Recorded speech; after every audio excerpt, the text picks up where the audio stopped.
And our next speakers are the co-curators of Arnie Jarmak, Photographing Chelsea in Transition, 1977 to 1989. The exhibition was spawned when, on the annual Chelsea Art Walk in 2016, our Assistant Director for Exhibition Design, Collections Management, and Curatorial Affairs, Diana Larsen, viewed a display of photographs by Jarmak.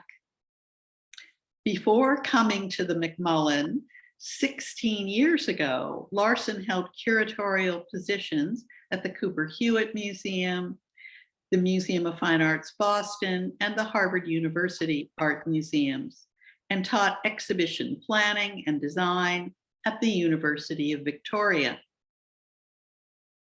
At the McMullen Museum, she has designed all of our exhibitions since 2005 and has co-curated and contributed to the catalogs for the exhibitions Rural Ireland, The Inside Story in 2012, the Arts and Crafts Movement, Making It Irish in 2016, and Eagle Mania, Collecting Japanese Art in Gilded Age America in 2019. Larsen's co-curator, Ash Anderson, teaches the history of photography in Boston College's Art History and Film Department. Before coming to Boston College, he curated exhibitions of contemporary art and photography at the Wadsworth Atheneum and the Yale University Art Gallery. At the McMullen, he curated Paris Night and Day, Photography Between the Wars in 2014, and co-curated and co-edited the catalog with Robin Leidenberg for Carrie Mae Weems' Strategies of Engagement in 2018. Most recently, Anderson contributed didactics for Martin Parr, Time and Place. And now it's my pleasure to turn over the screen to our speakers. Again, they will speak for about 30 minutes and then take questions. So if you have questions or comments, please put them in the chat. And now, please join me in congratulating them and welcoming them to the screen. Diana Larsen and Ash Anderson. All right, great. I am delighted to be here tonight to introduce the McMullen Museum's exhibition, Arnie Jarmak, Chelsea in Transition, 1977 to 89. I first met Arnie Jarmak at the Chelsea Art Walk in 2016, where he was displaying a selection of his photos in a shipping container in the main square. It was, it was this beautiful photograph, First Communion at St. Rose Catholic Church, Chelsea's largest, taken from above with a zoom lens of the girls' angelic faces that convinced me of Jarmak's artistry and prompted me to share his work with my colleagues. It wasn't hard to convince them of the significance of his Chelsea photos from the 1970s and 80s, and to have an exhibition. COVID delayed the opening until now. Arnie Jarmak was born in Marblehead, Massachusetts in 1949. As a child, he discovered a photo book of Matthew Brady's Civil War images on a bookcase at his grandparents' home. The dramatic black and white photographs of this searing moment in American history captivated him and started his lifelong interest in documentary photography. A quick learner in school and a voracious reader, he always questioned the relevance of what he was being taught. His young eyes were always open to unfamiliar points of view, and he developed early on a sympathetic understanding of people's differences. Jarmak studied history and economics at Lehigh University in Pennsylvania and took a photography course at Essex Community College. In the late 1960s, for graduation, his parents gave him a Nikon camera, which he used in Gloucester, where he was living at the time. Gloucester had a vibrant cultural scene that stimulated the young man's creativity. His first published photograph appeared on the cover of a volume of poetry by Vincent Farini, whose frame shop was a meeting place for the town's artists and writers. Jarmak's first major photography project was the documentation of the destruction of the Fishermen's Institute in 1974. It was the end of an era, since the Institute had been established in 1891. This body of work is now in the permanent collection of the Cape Ann Museum. Jarmak always admired the work of Walker Evans, who used a Deerdorf 8x10 field camera. So he bought one dated from 1942 from a local photographer. This camera is on view here in the exhibition, see on the left here, and along with the Nikon f/35mm camera, which was used to take most of the photographs on display. Jarmak first discovered Chelsea with his childhood friend, Josh Resnick, whose family owned a drugstore there. By 1976, he decided to move there.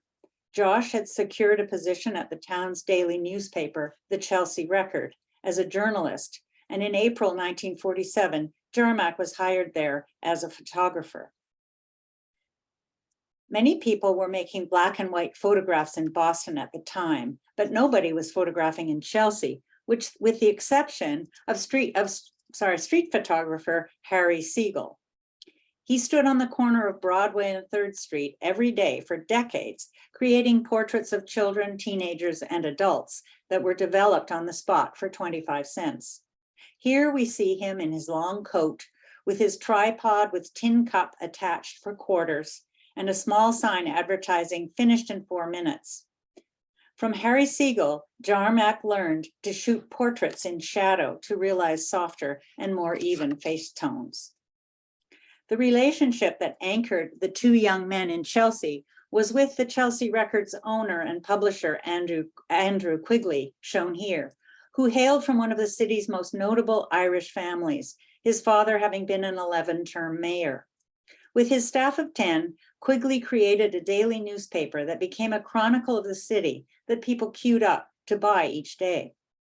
Quigley hired freelancers to work on specific projects, but by and large, Jarmak was the Chelsea Record's main photographer. It were his photographs that appeared on the front page of the newspaper every day for almost 12 years, some 4,500 issues. He carried his camera with him everywhere, whether or not on assignment. Jarmak was part of the last generation of photographers using film before the advent of digital cameras. Among the varied tasks Jarmak was called upon to do while working at the Record, he delivered the paper to 8 or 10 corner stores at midday. Here he captures a small cluster of people who regularly waited for their copy of the Record, reacting to his front page photo. And here is Al Goldman, who sold the newspaper in Bellingham Square for many years. When Jarmak began photographing for the Chelsea Record, this small city north of Boston was transitioning from being one of Eastern European Jewish, Polish, Italian, and Irish immigrants to the primarily Hispanic community it is today. His images are a time capsule. The Mystic River Bridge, now called the Tobin Bridge, completed in 1950, cut the city in half, displacing many people. Post-war emigration to the suburbs of much of the city's middle class left Chelsea impoverished. By the time Jarmak and Resnick were hired by the Record in 1977, Chelsea had become, in Jarmak's words, quote, a profound visual reality and an unrehearsed, unadorned picture of poverty. He continued, the way people lived, this is what I wanted to capture. I saw clarity and truth. No one wanted to be reminded of this type of inequality. Powerful images were everywhere. The young men had a unique role in Chelsea because as journalists, they had the chance to get to know its residents and businesses intimately and to tell their stories with words and images. They became part of the fabric of the city. Following a devastating fire in 1908, which displaced many people and caused a mass exodus, Chelsea was rebuilt by returning immigrants from other parts of Boston into a predominantly Jewish community with over 18 synagogues and a vibrant culture which thrived in the 1920s and much of the 30s. Jarmak's photograph of the City Hall, modeled on Independence Hall in Philadelphia, was constructed during this time of rebuilding earlier in the century. He juxtaposes its elegant spire with the ubiquitous triple-decker houses providing homes to multiple families. This bird's eye view, taken from the spire, shows the relationship of Chelsea to the city of Boston in the distance. The post-war era was characterized by the building of the Mystic River, then Tobin Bridge, which displaced 463 families and cut a swath through Chelsea, taking cars right over the city. You can see it on the right there. Jarmak told me that whenever he went into the darkroom to develop his photos at the end of the day, many of them had this bridge in them, whether intentionally or not. Tank farms were built along the banks of Chelsea Creek in the 1960s, and this photo captures these storage buildings with the massive bridge in the distance. It was taken with Jarmak's Deerdorf camera. The presence of petroleum facilities and Chelsea's aging wooden housing stock, often owned by absentee landlords, heightened the risk of fire. Another major fire took place on October 14th, 1973, which consumed 18 city blocks, displacing more than 1,100 people. After that, fires continued to rage in Chelsea, and Jarmak was engaged by the fire department in 1979 to document them and to be on call day and night. Jarmak's nighttime photo of the Poplar Street fire creates an eerie scene, with a pattern of worm-like hoses in the foreground and a pool of water reflecting the strange lighting, the blurry figure on the right, almost ghost-like. On assignment, Jarmak got uncomfortably close to some of these fires, showing the devastation they caused and the brave firefighters who risked their lives to put them out and save the residents. He also eloquently captures the anguish experienced by people made homeless by these all too frequent events. Here, Officer Sullivan looks on with concern at this woman who has lost her home. This poignant photograph shows the last house on 3rd Street, after nearly an entire ward of triple-deckers burned in the fire of 1973. Harry Gurman, the owner of the house, who Jarmak knew, would not allow the city to take his family home down. He wanted to preserve the last vestiges of the old Chelsea he knew with his parents and grandparents. Eventually, the city took the property by eminent domain, demolished the house, and built a mall on the site. Jarmak also documented Chelsea's notoriously corrupt politics, which time will not allow me to speak about now. Shoe Shelf is a time capsule image of 1970s Chelsea with the characteristic storefronts and period car. Jarmak has included a passerby in his photo, unlike many of his deserted streetscapes. The elderly man in his dark coat, placed roughly in the center of the image, creates a strong vertical element to contrast with the horizontals of the lighter toned street signage and vehicle. I am reminded of Edward Hopper's paintings, where isolated figures seem to express distinct urban loneliness. The juxtaposition of these two photographs epitomizes Chelsea's changing demographics. The photo on the left shows the interior of the Walnut Street Shul, the grandest of over 18 synagogues in Chelsea, which welcomed close to 1,000 worshipers during its heyday. Today, the congregation has all moved or passed away, and the building has become a repository for collections of Judaica and archives relating to Chelsea's Jewish history. It remains symbolic of a vibrant Jewish community in Chelsea at a time when the city was known as the Jerusalem of America. The photo on the right shows the Chelsea Spanish Church of God, Iglesia de Dios, just down the street from the Walnut Street Shul. The building was once a synagogue and retains its Star of David window and Hebrew lettering over the door. Jarmak captures the Rosenberg brothers, Murray, Eddie, and Sam in their deli, whose back door faced the Chelsea Record office's back door. He and Josh often stopped there for a pastrami on a bulky on their newspaper rounds. The deli, one of many in Chelsea, featured sandwiches named for successful and popular Chelsea lawyers.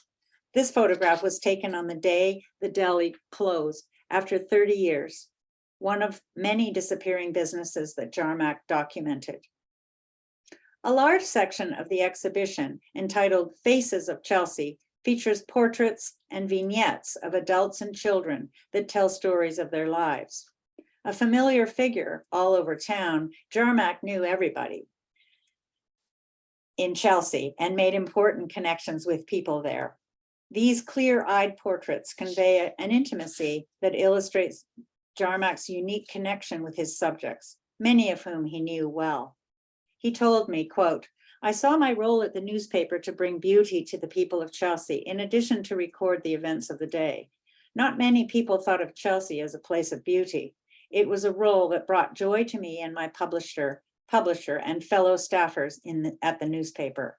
On days when I had a special image, large and prominent on page 1, it seemed to bring joy to the entire city. I got instant feedback from countless people, some I knew well and some I hardly knew." While out one day, Jarmak encountered these women sitting at the counter in Riley's roast beef. He recalls the woman in the center as being particularly chic, in her faux fur coat and hat and long scarf. He has captured a typical moment in the daily lives of these women. This couple on Broadway were out together when Jarmak encountered them by chance, a moment in time showing their strong bond as the woman clutches her husband's arm. This portrait of Jack Shore, an immigrant from Eastern Europe who started out as a rag merchant and then built a profitable company selling nails, shows him as a wealthy man. He had become a prominent and well-respected figure in the city because he never left, despite his success. Jarmak captures him in an intimate moment in the back seat of a car. It is as if he were about to speak to us. In the exhibition, we have a display wall of 9 close-up portraits of elderly Chelsea residents, and here are 2 examples. Jarmak photographed this woman on her back porch between 2 rows of wooden houses near City Hall for several minutes, but they never spoke. Much can be inferred about her circumstances by her expression, handmade clothing, and surroundings. And this man was out during the unforgettable blizzard of 1978. Jarmak captured his face as their eyes met. His threadbare coat indicates his poverty, yet the photographer has given him his dignity. Quigley's favorite Jarmak photographs were his portraits of children taken on porches, in playgrounds, and on the streets, documenting strong friendships and improvised games. Jarmak describes his role as a kind of Pied Piper, where kids would follow him around, asking him to please take their picture. In many of these young faces, we can see the demographic shift taking place in Chelsea. Jarmak's brilliant photograph of these school kids captures their rambunctious spirit and enthusiasm to be his chosen subjects. In these vignettes of their games, Jarmak shows the difficult material conditions under which these children were growing up. The peeling painted front steps, worn wooden houses, and chain-link fences. Here, girls are caught in midair jumping rope in Quigley Park, named for Andrew's father, Lawrence, their shadows creating an abstract pattern on the pavement. Jarmak's engaging close-up portraits capture the diversity and resilience of these kids. It was very hard for us to select the photographs for our exhibition from Jarmak's vast oeuvre of over 20,000 negatives. We probably looked at 800 at least. Many of them now are being digitized at the Boston Public Library. And to end off, here are a few we were not able to show. I'm sorry, I missed that one. That was one of my portraits to be included in what I was just speaking about. And these are the ones that were not in the show. The girl on her front porch. He-Man. Expressway hockey, Broadway bikers, and boys near the Chelsea Creek. I invite you all to come to the museum to enjoy the beauty and poignancy of Arnie Jarmak's photographs of Chelsea in the 1970s and 80s. Our exhibition affords us an opportunity to see these photos created as documents for the daily newspaper, now as works of art in their own right. Thank you very much. Okay, thanks, Diana. That was great. I'm now going to take over. So Diana just gave us a great introduction to Arnie Jarmak's body of work and the structure of the exhibition. I'm going to take a slightly different approach to this material and think a little bit about the relationship between his photographic practices and earlier models in the history of photography.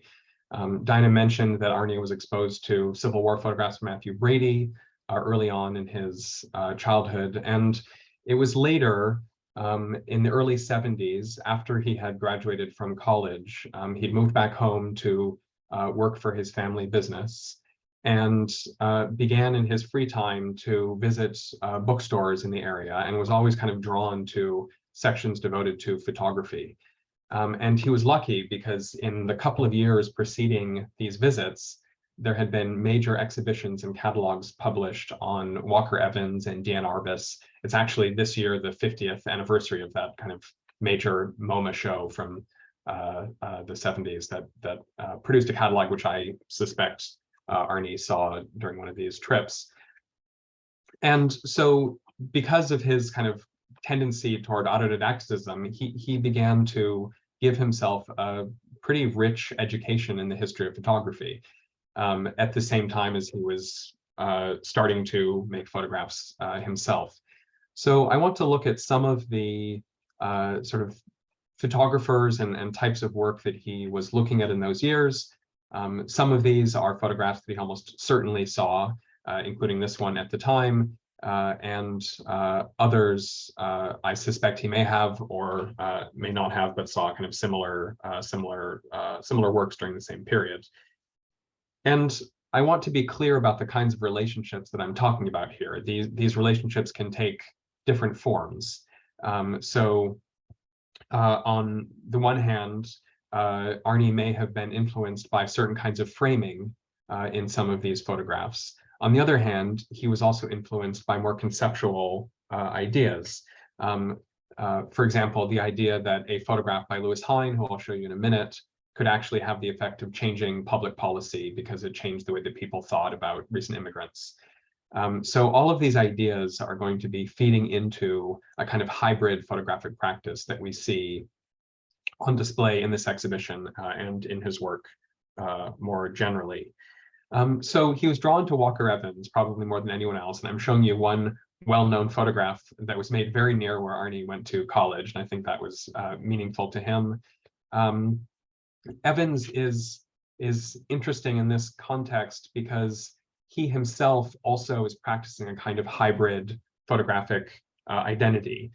He is drawing on both art photography traditions and also a long tradition of social documentary photography. And Evans is drawing on those two kind of veins in photography history. This is a great picture that shows us something of what I'm talking about. It is a picture that is very carefully structured around both mass-produced and handmade objects. And I think that dynamic between the very, very local specific culture of the kind of handmade chair, for example, and the broader national culture and the changes it was undergoing, represented by the Coke advertisements, for example, kind of play off each other to make a really dynamic photograph. It's also relevant that in this photograph, we don't see any actual human subjects. I'll talk a little bit more about that in a few minutes. He also saw this catalog mentioned by Diane Arbus, who became well known for her kind of clear-eyed, straightforward pictures of marginalized people of all kinds. These sort of frontal views of interesting figures that she encountered in the city. And so these two, while always somewhat unsettling, I think made an impact, and we'll see their sort of indirect legacy on some of the portraits we'll look at in a little bit. Louis Hine is an important early practitioner of this social documentary photography, one of the first to start making photographs as an explicit tool for social change. And so his, I think, quite sort of generous, sensitive pictures of new immigrants in New York, and then maybe more famously in the years that followed, a very long and sort of focused campaign to abolish child labor, which in these years was still legal in much of the country. So he became a kind of feared figure, traveling around, sometimes in disguise, breaking into factories to be able to get these pictures. And ultimately, it took some time, but ultimately the pictures did raise a significant amount of awareness about this issue and eventually led to changing legislation. Hine, like Evans, like Arnie Jarmak, also understands that you can combine careful kind of graphical composition with a very compelling human story, and that those two things together make an unforgettable photograph like this one, where the machines end up functioning almost like wings spreading out from either side of this girl's body.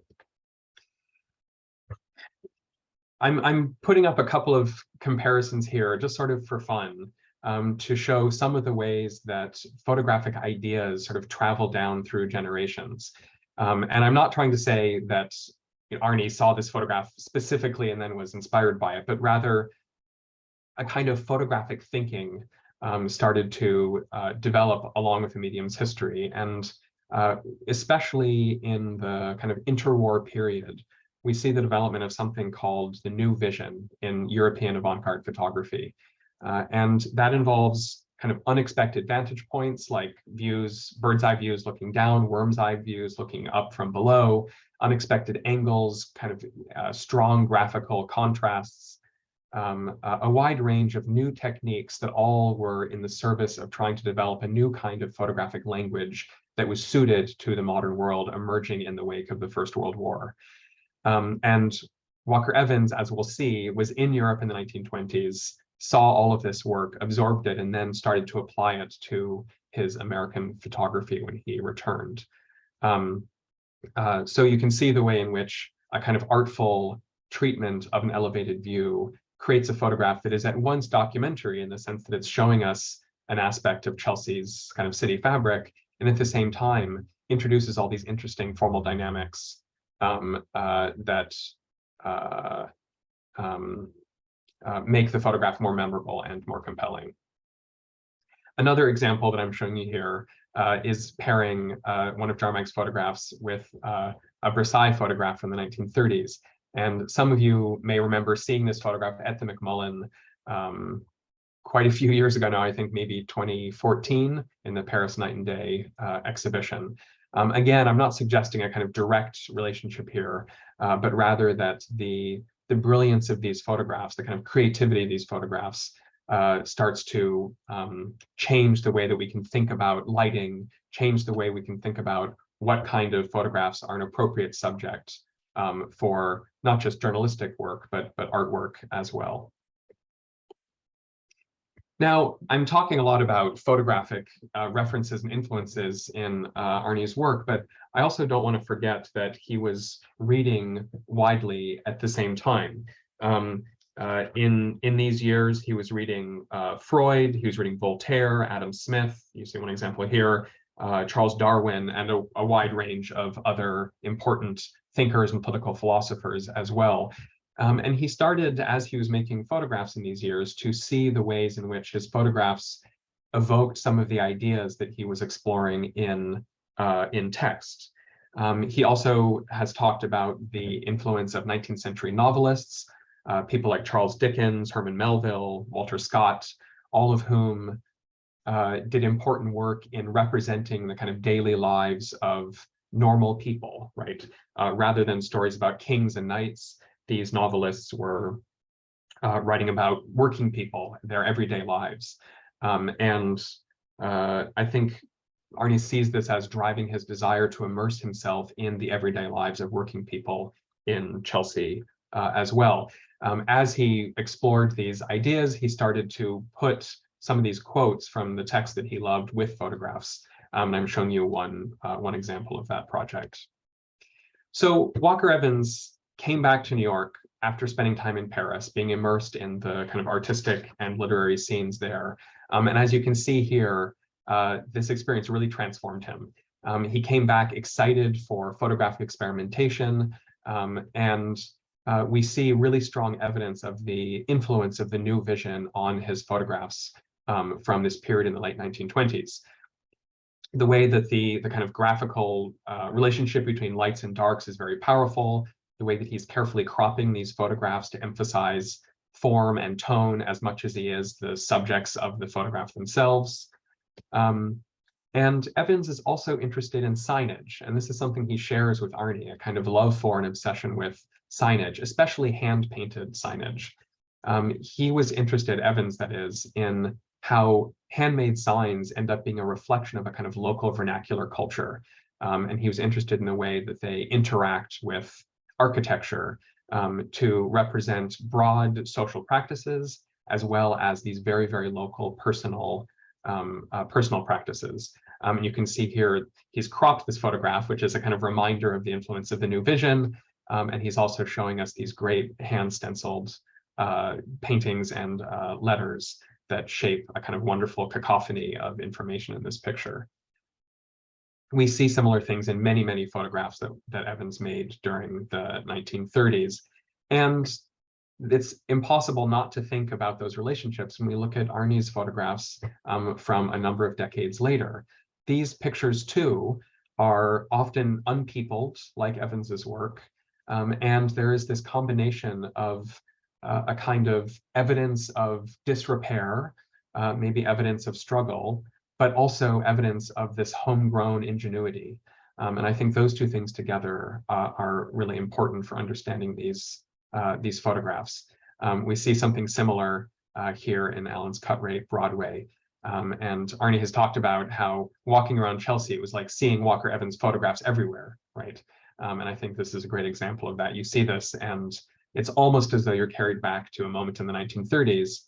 That said, these pictures are always specifically and carefully about Chelsea, right? They're not nostalgic. They're not looking back to the 30s. They are evoking sort of photographic ingenuity, but making it very specifically about local culture. And signage doesn't have to be signs on stores and markets, right? The signs appear everywhere. And so we see signs creating these wonderful rhythms of kind of shapes and movement in many of Arnie's photographs from this period that reflect the kind of lively local political culture of the time. Evans is also, of course, well known for his photographs of tenant farmers that he made in Hale County, Alabama in the 1930s. And these photographs are striking in part because of their close cropping, right? Getting in really close, being unafraid of the difficult gaze of these figures who I think were not entirely comfortable with Evans's presence there. And we see similar approaches in terms of cropping in somebody like Margaret Burke-White from the same period. So when we see Arnie's portraits, we start thinking about these precedents, right? Cropping in closely, looking in a kind of unflinching way, in a kind of unembarrassed way at the people that he encountered, and in all of these cases knew, right? And that sets him apart from somebody like Burke-White or somebody like Evans, who would come into a place, make some photographs without necessarily getting to know the people who are their subjects, and then leave again, even if it was after a couple of weeks. Jarmak's photographs are made of people that he knew, that he encountered. He lived in Chelsea. He was part of the community. There's a very different kind of dynamic at play here. And I think that's what makes the kind of openness, the kind of clarity, the truthfulness, the dignity, as Diana mentioned, in these photographs so powerful. And I couldn't help putting Allie Mae Burroughs up against Miss Fitzgerald. I think there's a similar kind of world-weary kind of resolution in these photographs, which have these extraordinary eyes in both of them that are impossible to look away from. I also want to mention something else, which is that in Arnie Jarmak's photographs, he tends to separate, in many cases, the scenes of kind of struggle represented by architecture from the portraits of individual people. This is not true in every case, but it's often true. And he's not transforming his human subjects into a kind of graphic compositional game, which is something that we do often see in work from the 30s and 40s. And you're seeing here examples of photographs by Marion Post Wolcott and Dorothea Lange, who worked for the FSA, where the human figures sort of lose a little bit of their humanity, of their personality, their individuality, in favor of a very powerful kind of graphic photographic expression. And that's something that sets Arnie's photographs apart from a lot of the work from this period.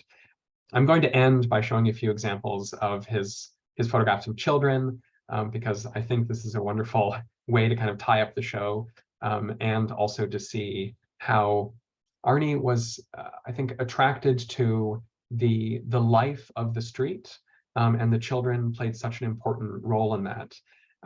Children at play in urban settings have been an important part of documentary photography and fine art photography for a long time.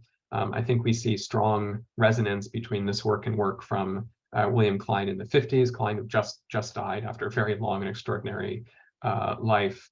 And we also see it in documentary work by people like Aaron Siskind, also finding great joy in the streets of New York. And finally, this great photograph of school kids, which is one of my very favorite images from the show, alongside a Helen Levitt photograph. And I don't think that Levitt was a kind of direct influence on Arnie's thinking about photography, but she is one of the great masters of photographing children at play in urban settings. And I think she and Arnie both have a similar feeling about these photographs, which is that these children are often growing up in difficult circumstances. They are living lives surrounded by struggle of various kinds. And yet the kind of joy, the playfulness that we see in these photographs also characterizes their lives. These are not children who are living in uniformly bleak circumstances, right? The power of imagination, of exploration also is critical here. And it's one of the things that brings such joy to this exhibition and to Arnie Jarmak's photographs of Chelsea. So I'll stop there. And I think Diane and I are both happy to take questions if she's still here.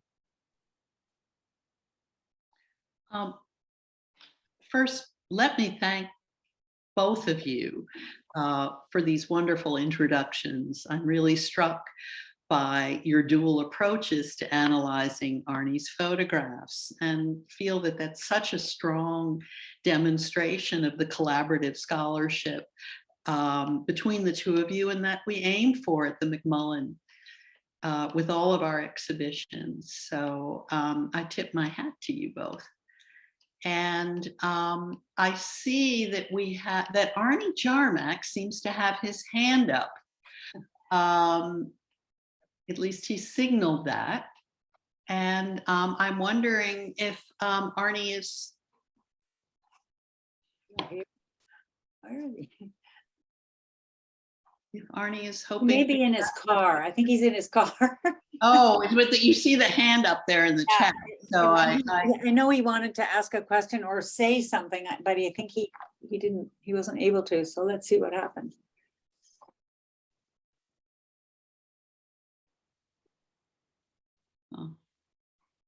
Well, maybe we should move on and then just hope that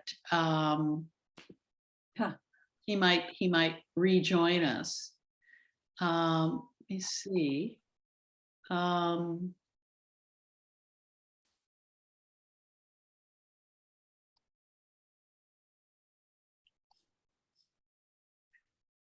me open it up then to anyone who would like to unmute him or herself and pose a question or also place one into the chat.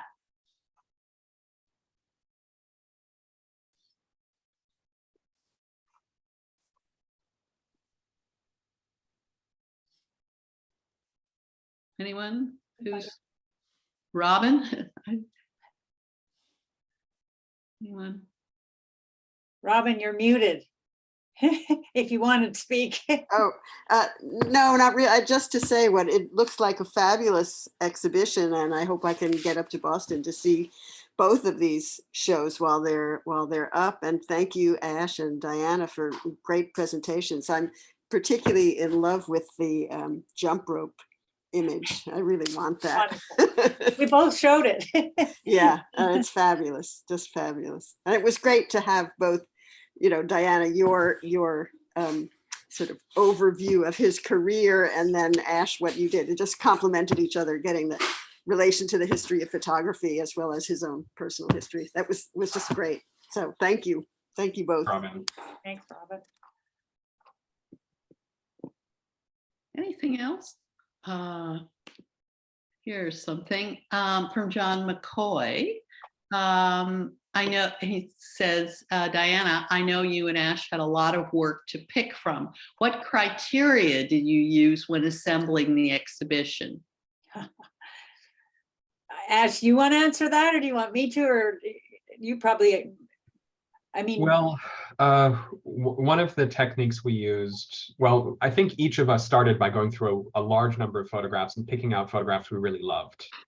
And I think Arnie also did a lot of work picking out photographs that he loved or thought were particularly strong. So he narrowed down some of the tens of thousands of possibilities already. And then we started to notice there were certain kinds of themes emerging from the larger group of photographs. And once we started to identify those themes, we could take photographs and kind of drop them into different categories and start to see what kinds of narratives emerged from the relationships between those categories. And then from there, it was a matter of, unfortunately, reducing the number. I think we have a kind of perfect amount of pictures in the show because it tells a coherent narrative. But it did involve a great deal of somewhat painful cutting as well. That's actually why I showed those few images at the end, just to show that there are some really great photos that we didn't show in the exhibition. So that was really why I did that really quickly at the end. But it was hard. It was a hard choices. I mean, one of the things that Diana, you said to me, and you and Ash probably, about which you and Ash had probably spoken, is that our understanding is that Arnie took all of these photographs, having in mind that they were going to be surrounded by text, hopefully on the front page of the Chelsea Record, and that now we're able to see these works larger than they would have been in their original context, and also without the surrounding text. So there isn't this play between text and image. And I'm wondering if you could comment a little bit on that and how you think what we're viewing in the exhibition expands upon or and differs from the way we would have experienced these photographs as they were originally intended. Anna, do you want to say anything? You can go ahead. I think it's a good one for you. It's a very interesting problem, Nancy, and it's one that I talk about quite a bit in my classes on the history of photography, because what has happened in history of photography is that photographs, of course, get recontextualized constantly. And so photographs that were made for purely practical purposes decades later are somehow absorbed into fine art collections. There are photographs at MoMA and the Met that were never conceived of as artistic in their own time. We can learn new things from them by recontextualizing them. We can appreciate aspects of these prints, for example, that would have been difficult to see in newsprint, right? That by taking those negatives and putting them in a different context, John was talking about something very similar earlier, how the comics were made to be printed in one way, but by seeing them in person, we start to understand them from a completely different perspective. So it's true that we are missing the articles that accompanied the photographs. We tried in many cases to include kind of anecdotal accompaniments to the work that gives it some of its original context back.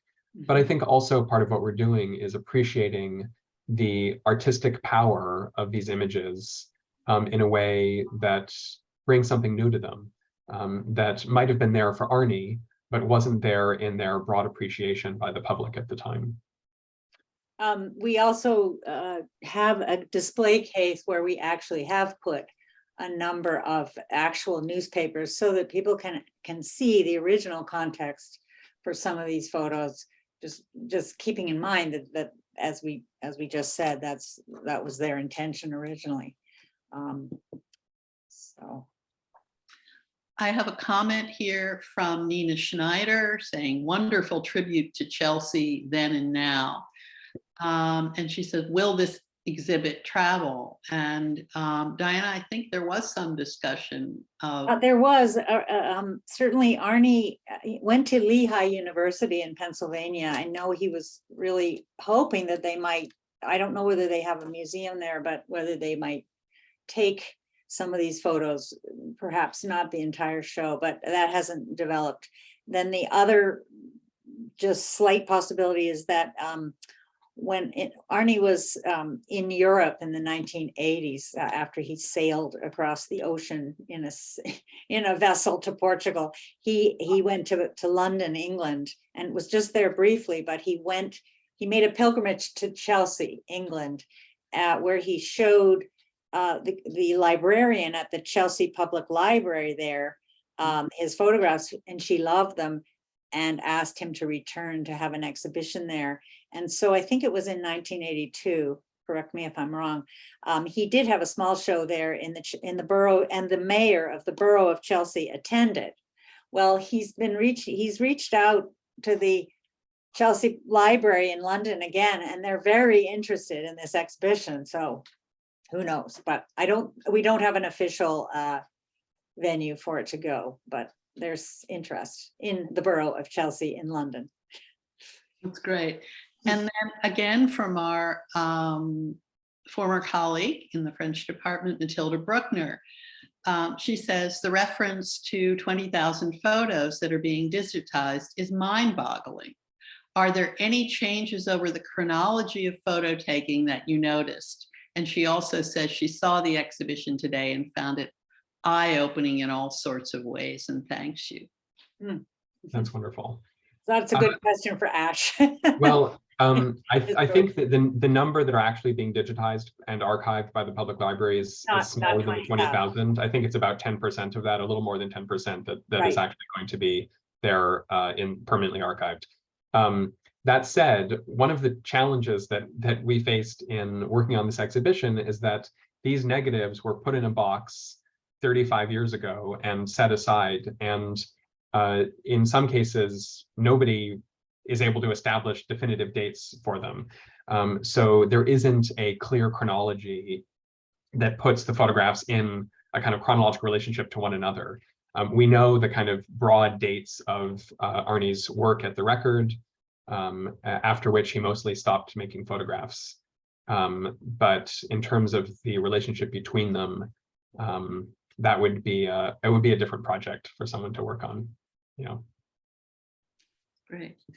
Well, I think we've run out of time, and I want to thank both Ash and Diana for these wonderful introductions to the Jarmak exhibition, and repeat my thanks to John McCoy for his introduction to comics, and thank all of you for coming, and invite you to come to the McMullen to see these exhibitions in person, and also perhaps to join us for some more of our public programs this fall, which you can find on our website.